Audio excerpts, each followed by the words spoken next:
好，我是 KK， 终于拍第一支影片啊！因为现在在家时间比较多，所以终于可以有机会跟大家分享我在纽约的生活。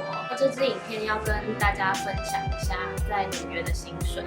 通常大家会问一个问题，就是说年薪要多少才能在纽约生活？其实这没有一定的答案。在纽约生活最大的开销是租金，但你可以在纽约找到很便宜的房子，甚至跟别人合租，看你怎么取舍。比如说有什么是你很在意的点，地点啊，新房子或旧房子有没有 doorman， 或是更进阶的就是你想要知道你家里有没有洗衣机跟烘衣机。那我个人觉得，如果你不想要住得太差，你不想要每天都省吃俭用的话，年薪大概5万会比较够。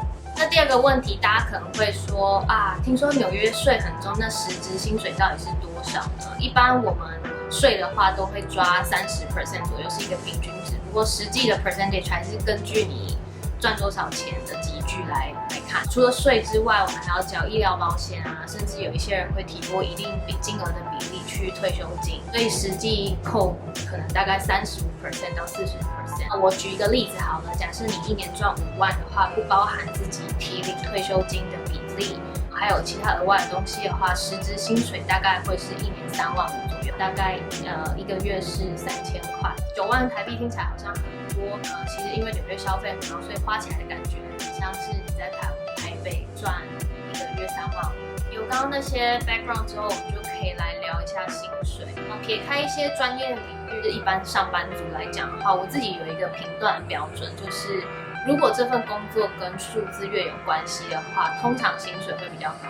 通常，虽然大家普遍觉得 marketing 薪水不高，但是如果你是做 marketing analytics 的话，相对就会比较高一点。自己是做marketing 部分的，我就可以来跟大家分享一下这个领域的起薪。marketing 的话，大概可以分成几个branding 的话，包括 PR communication， 起薪大概是4万左右。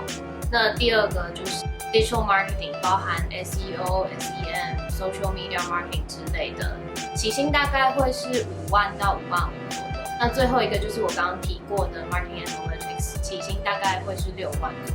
不过这也会因为就是公司大小啊，或是产业不同有差别，所以刚刚的数字就是给大家一个参考。如果你想要知道更多美国的薪水的话，要去哪里查呢？大家最熟知的应该就是 Glassdoor 跟 LinkedIn。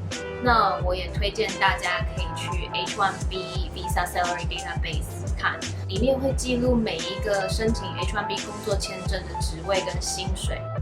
跟 Glassdoor 还有 LinkedIn 相比的话，这里的资料基本上是100% 正确的。